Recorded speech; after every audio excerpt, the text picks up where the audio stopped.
安娘。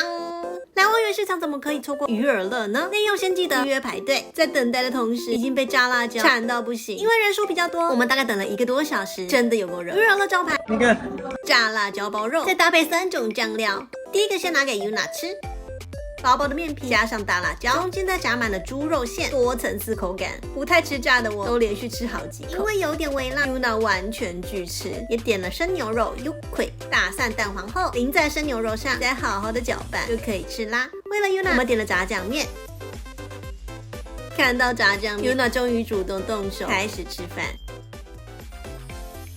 看她吃的这么津津有味，我也忍不住来偷尝一口。韩国的炸酱面真的是挺好吃的呢。我是 Melody， 拜。